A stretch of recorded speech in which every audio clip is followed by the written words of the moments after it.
Hey guys, Wyatt Claypool here. For Mark Carney and the Liberals to be able to win another election, they have to prove to Canadians that they are more sober minded and even maybe a little more conservative than Justin Trudeau's version of the Liberal government was. But they are not doing that at all. If anything, they're moving both more quickly and stupidly than Trudeau's Liberals were. And you can see this with all of the bills they've been trying to shove through Parliament that they are being heavily scrutinized over right now by their conservative opposition. Can they probably pass this stuff anyways with the help of the Bloc Québécois and the NDP?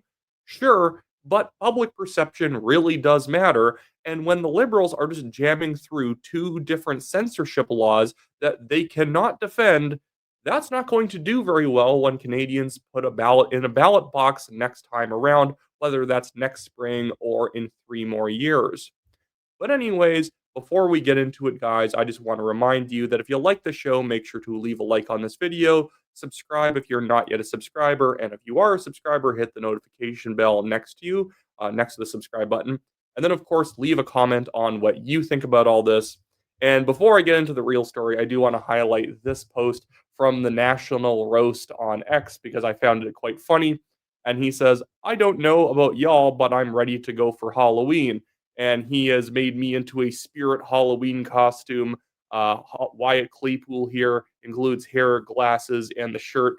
So if you guys also want to be Wyatt Claypool, you can find wherever this fake product is being sold. So you can also go door to door dressed as, I don't know, maybe your favorite YouTuber, maybe just some guy you tolerate. I don't know. But now I want to go through the discourse that's been taking place on Bill C-9, which is the hate speech legislation that the Liberals are trying to ram through. One of the MPs who's been doing a great job on this issue has been Conservative MP Roman Baber. Andrew Lawton has also been doing a fantastic job roasting the Liberals on just how bad Bill C-9 is. But Roman Baber has been put everything into a convenient thread to go over every aspect of Bill C-9 and why this would be a disastrous bill to pass. Not only are we potentially going to be trying to prosecute Canadians based on what they post on social media, but they've also changed the definition of hatred so that it's way easier to prosecute people, and there doesn't even need to be an underlying crime attached to the hate crime. It can just be that you're hateful, so we're charging you. I find a lot of hate crimes just to be really silly. If you assault somebody, I don't really care if you were doing it for, group-based hatred reasons or you were just beating somebody up. I think you should be similarly charged and you should be harshly charged in both instances.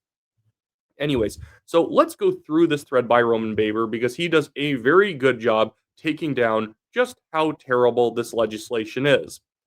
Roman Baber here says, a must-watch thread on Liberal Bill C-9 to separate truth from fiction. Mark Sandler is one of Canada's most celebrated jurists. He was invited to the Justice Committee by the Conservatives and the Liberals. We start with the removal of the Attorney General's consent to lay hate-related charges. So, effectively what this is before, in order to be able to charge a hate offense, you had to get the Attorney General sign-off because even though I disagree with these hate upgrades being present because we should just be charging all criminals harshly no matter what the motivation is behind your crime, unless it leads to another crime that you are attempting to commit to. Even if they are to exist, they should be used sparingly, extremely sparingly, and that's why they used to need attorney general consent, but now prosecutors can just throw in extra hate charge upgrades whenever they want. Bill C-9 removes the requirement of the Attorney General's consent for the allaying of hate speech offenses. Are you concerned that politically motivated crowns or police may initiate prosecutions that aren't appropriate? And specifically, to go further, that vexatious litigants may litigate private prosecutions for hate speech and appeal decisions that try to end or block such prosecutions? So I am concerned, and I have expressed that concern for over 30 years, that the Attorney General's consent is a safeguard against the frivolous and vexatious use of these sensitive sections of the criminal code. That's why I've proposed either the retention of the Attorney General's consent, notwithstanding the difficulties at times in getting that consent or getting that consent in a timely way? Or is an acceptable alternative that the consent be retained for privately initiated investigations? Because that's the real danger, the privately laid charges. Because if you're not aware, there is the ability as a member of the public to file a private prosecution against somebody that you believe has committed a crime. Now, we actually did do this in British Columbia with the 1BC party that I work for, where our leader, MLA Dallas Brody, filed a private prosecution against Charlotte Cates for terrorism because Charlotte Cates runs the listed terrorist organization Samadoun, which is a money laundering front for terrorist organizations around the world. They promote terrorism. They try and counsel people on how to commit terrorist acts. And because the Attorney General of the province, Nikki Sharma, the BC NDP Attorney General, is so useless and has not filed a charge yet, that we filed it ourselves. But imagine if some random activist, so we charged a serious offense that requires a lot of evidence, and we have the evidence. The evidence exists out there. Everyone can easily find that this person should be charged under some terrorism-related offenses. But what happens if it's just something that's hyper subjective? Like, this person's been hateful to me. I feel targeted. Well, that's pretty dangerous that activists could effectively go around trying to shut down their political opposition by just imagining things that they said that were hateful, or this person said something to me in a hallway, or I was offended by this tweet, they're dog whistling, and suddenly you have 7 pending charges from a bunch of random idiots who have no public accountability at all. But now let's move on to the next part of the thread. Again, shout out to Roman Baber. This is just really, really well put together. Him and his staff did a good job. So Roman Baber here in the second part says, Bill C-9 enacts a new standalone criminal hate offense which can be stacked on top of any offense contrary to any act of parliament. That means one can be charged criminally for conduct that is not currently criminal. So it's a standalone offense. It's not even just an upgrade. You didn't do something that was even criminal, or it wasn't a felony. It was like a misdemeanor or something like that. And immediately you can have like a felony hate offense added on top of it. You can even have done technically nothing illegal, but you got hit by a criminal hate offense because you did your non-criminal act hatefully in some way. The new standalone criminal hatred offense can be laid in response to any offense contrary to any act of parliament. I find that to be very concerning because we may attract criminal prosecution for what is otherwise civil or quasi criminal legislation. Would you recommend that we confine the application of the hate offense to conduct that is truly criminal in nature? Well, I definitely agree that the hate offenses should apply not to quasi-criminal offenses, but to criminal offenses. So if there is concern about the scope of the present provision, then one can either deal with it by confining hate offenses to the criminal code, or what I would suggest is specifying the acts of parliament to which it applies. Yes. So because without any of that, and really they should just do away with all of it, do not pass Bill C-9, it's terrible. What they're talking about with civil offenses is that if you defamed me in some way and I was suing you for defamation, I could put extra pressure on you by saying it wasn't just defamatory. You didn't just hurt my reputation and you owe me money in some way because you got me, canceled from some sort of tour I was on, or you ended up, causing me to, receive some sort of financial harm because of a lie you made up about me. I can say it was also hateful, and now I'm going to have the police go after you too. It means that there's going to be a lot of mission bleed, and also it could also turn into a vexatious tool that you file a frivolous defamation suit, and then you also say, I also think they're being racist in some way, and then you just have the police go after them too. It's now turning into a mechanism of harassment potentially. And if the law becomes harassment, if it becomes a mechanism for harassment, obviously the law is not doing its job anymore. And now we move on to part 3 out of 5 on this thread with Roman Baber, and he says the big hyper on Bill C-9 is the added protection to enter religious educational and cultural institutions by criminalizing obstruction and intimidation to deny such access. But alas, such conduct is already criminal. Mr. Sandler, if a person intimidates someone as they're walking in, if they obstruct and intimidate someone as they're walking into their religious institution or their educational institution, isn't that already criminal under the criminal code? It could be mischief, it could be intimidation, it could be assault. So as I said, so the answer is yes. What I've said is that the current proposed intimidation or obstruction sections don't make criminal conduct that is not already criminal. In my view, they send a signal to those who would be minded to commit these offenses. They assist law enforcement in giving priority to them, and they enhance sentences for it, but they do not criminalize conduct that is not already criminal. Yeah. So that is an entirely worthless part of the bill, saying like, oh, don't worry, we're going to prevent people from like attacking synagogues or trying to block people from attending a synagogue or a church or something like that. It's like, okay, well, that's already illegal. So what is the point of this? This is the smokescreen that the liberals will put up to pass a bad law. Well, we're doing this to protect religious institutions, to protect, religious day schools. Okay, you already can't just form a human chain and block kids from going to church or school. That's already an offense, and we should just treat it as the offense as it already is. If you're assaulting people outside of a religious institution or a school, you should be charged and harshly punished without hate having to enter the equation. It doesn't matter. But here we have Roman Baber in 405 says Bill C-9 reveals an existing criminal code section that prohibits desecration of religious institutions and limits the scope for a conviction. So, in effect, it will be easier to get away with mischief to a church, synagogue, or a mosque. Check this out. Bill C-9 repeals Section 430, 4.1, mischief, targeting places of worship because of bias or prejudice. Going forward, hatred will be required. Doesn't that mean that it will be more difficult, or a conviction for mischief against religious property would be more limited in scope if this section was repealed, if someone was to desecrate a church or a synagogue or a mosque? Well, let me put it this way, because in essence, I'm going to agree with you, but I'll frame it in my words. That's what lawyers do. What I would say is this, that I was an advocate when this section was created to show that the desecration of places of worship and other similar places be treated in a more serious way, and that's why this offense was created. And it need only require proof that the vandalization was based upon, was motivated by bias, prejudice, or hatred, which is a lower standard than hatred.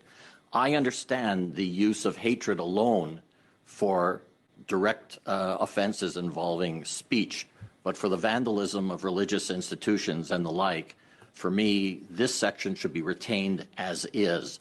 We shouldn't be making it more difficult to label the desecration of religious institutions as hate offenses. So this is basically what he's making the point of, is because they've upgraded how much, oddly enough, in this bill where they say they're trying to take hate very seriously. In the section where, if someone firebombed a synagogue, we're like, well, we don't know if they just wanted to throw it at the synagogue because it was a big building, or they were doing it because it was a synagogue. No, we don't know. We can't tell if they were hateful or not. The original law that's still in place is basically saying if you're throwing rocks through the windows of a church or a synagogue or a mosque or a temple, you're spray painting something that's clearly targeting it as a religious institution. That should be obvious. It should be an obvious way of being able to charge mischief, because this wasn't just standard vandalism where you like tagged the back of a pizzeria or something like that. You were doing it to this place on purpose, and you are targeting it. And because there's a bigger incentive to target a religious institution, there's a higher upgrade. See, that's where I don't mind there being a slightly higher offense. It's universal. It's not just saying arbitrarily we're going to say it's hateful or not. And so in one instance of someone being hateful, they get upgraded charges. But in another instance, because it's not in vogue to assume that if someone attacks a Christian, well, it's not in vogue to say that there's hatred against Christians, so that guy's not going to get the upgraded hate charge. If it's just blanket, if you are, vandalizing, if you are trying to desecrate a religious institution, yeah, we can probably upgrade that, but it has to be universally applied. It applies to all churches, synagogues, mosques, temples. That's fine with me. I'll let this clip finish up, though. I will take your invitation and I will phrase it in my own way, which is I believe that repealing this section will make it easier for someone to get away with desecration or mischief against a religious institution. Yes, because again, it makes it so that it makes it very difficult to prove that there was any material difference to attacking the church compared to attacking the pizzeria. And then in the last part of this thread, Roman Baber says, finally, the liberals are redefining the phrase hatred. Bill C-9 lowers the bar to convict of hate speech from what is articulated by the Supreme Court. It is unconstitutional and dangerous. Its present form, Bill C-9, is a big liberal fail. And so, like right now, current hate speech laws, and we don't really have hate speech laws, but if you are going to be charged for hate, it's not the way that you usually hear of a bad hate speech law. It's not really a hate speech law. You can't incite. You cannot incite, say, get those people over there. Yeah, that is not even hatred, it's incitement. And the thing is, in the original law, there isn't really hate speech, it's that you can't incite. You can't basically be like falsely trying to accuse a group of people of having done something to try and spur people to attack them or something like that. But now, the current version of this Bill C-9 wants to make it that just generally disliking somebody, no vilification is even needed.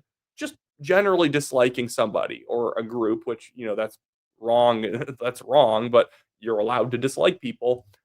That would alone be enough to be able to charge someone with hatred. For 35 years, we used the Supreme Court's definition of the word hatred in Kickstra, an emotion of intense and extreme nature that's clearly associated with vilification and detestation. But the liberal definition of hatred is an emotion that involves detestation or vilification. They remove the words intense and extreme nature.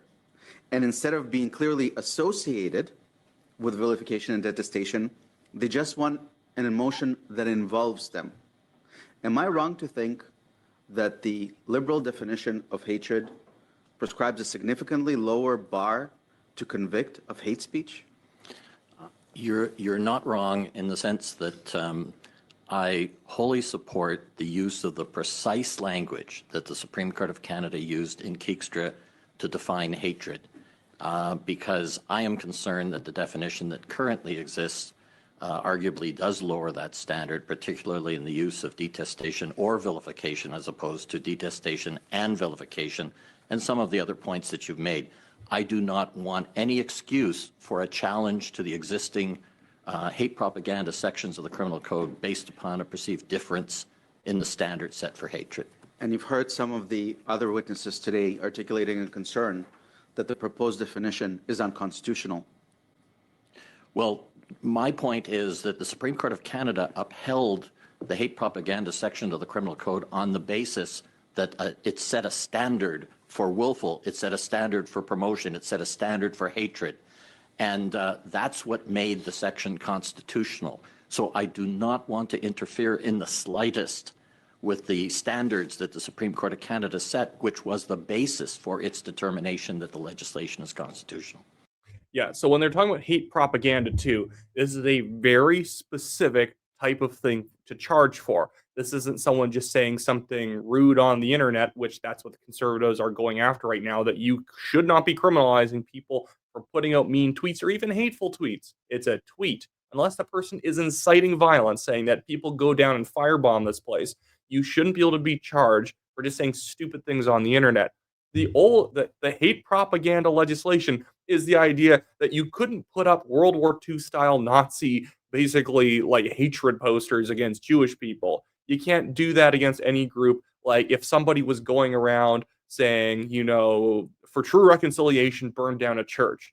Yeah, that should be under hate propaganda, and those people should be charged for trying to encourage something like that. Because it's not just an opinion that you hold, you are now literally marketing it, attempting to get, criminal activity going. That's the difference. This is something even in the United States, you cannot get on a blowhorn in the middle of the city and just start screaming about how people need to be removed from society and whatnot and destroy this group and all that stuff. Obviously, you can't, because that is not even you giving an opinion you have. That is you saying there's some actions that should be taken against that group or this group. But the liberal legislation is trying to make it that You just kind of dislike somebody or some group or something like that. And they can attack, even if you don't dislike anyone, but you say something that sounds like a dog whistle, you could be charged. That is ridiculous. And again, this is the liberals were trying to pretend that they were going to be the more kinder, gentler version of the liberal government because, Trudeau's became too much of an activist government. This is the guys, they are even worse than Trudeau's liberals on this particular bill. They're sneakier, they're good, they're better at marketing the bill. They're saying, oh, we're trying to protect religious institutions, even though it actually makes it harder to charge people for attacking religious institutions. But they're trying to market it that, oh, no, it's just about for defending religious institutions and cultural centers. And then you read through the whole thing, and not only does it make it easier to get with those offenses, but they're going to be able to charge you for mean tweets. And somebody could send out a civil prosecution against you in order to basically criminally harass you by getting rid of the need for the attorney general to actually sign off on a prosecution. These can just be done willy-nilly by prosecutors and officers. Someone could just say, I don't like that guy, so, oh, hate speech accusation, and that doesn't even need to be tied to anything else. You can just have an opinion on the street, and they're like, oh, you're being charged, you committed a hate offense. It's ridiculous. And hopefully more Canadians pay attention to stuff because it's dangerous to actually be destroying the law like this, to be lowering the barriers to charging people for opinions. Whether you like those opinions or not, you shouldn't be charged for an opinion on the internet, which is what this thing does. That is what Andrew Lawton had done in his own actual, his own, like, effectively cross-examination of Attorney General Sean Fraser, that Sean Fraser had to admit that, yes, this basically allows for hate charges to bleed onto the internet, where, you put out a meme that was some joke meme or whatever, and you can be charged for it because it was deemed as hateful. It doesn't even have to be vilifying. It doesn't even have to be hate propaganda where you're attempting to incite violence or incite some sort of, like, criminal activity against a group. Just by having a dumb meme, you could be charged. Anyways, so that should be it for this video, guys. Thank you for sticking around. Potentially go get yourself one of those Wyatt Claypool costumes if they exist in stores around you. They do not actually. I am joking. But I will be back later today or tomorrow. I'll have another video out. There's another thing I need to cover. It's all the crazy. There's a bunch of crazy news on immigration. We had Michael Cooper going after the Liberals for effectively losing track of over 32,000 illegal immigrants in Canada, people who maybe entered with a visa or didn't enter with a visa, who should be leaving the country, and they don't know where at least 32,000 of them are. And that's just only people they have warrants out for. I assume there's many other people they've still not ever even issued a warrant for yet. That's insane. Take the US or take that number, 32,000, and multiply it by like 8.5 times, because that's the population difference. So when you scale up the problem, that would be a massive scandal that if they knew, the government knew that they needed to remove X amount of people, and it was like 800,000 people or like 600,000 people, they couldn't get proper they could not get a proper like warrant out for. They couldn't actually find the person. That would be scandal for any government. But anyways, so that should be it for me today, guys. Thank you for watching. Like, share, and subscribe. Hit the notification bell if you're already a subscriber, and I will see you guys all next time.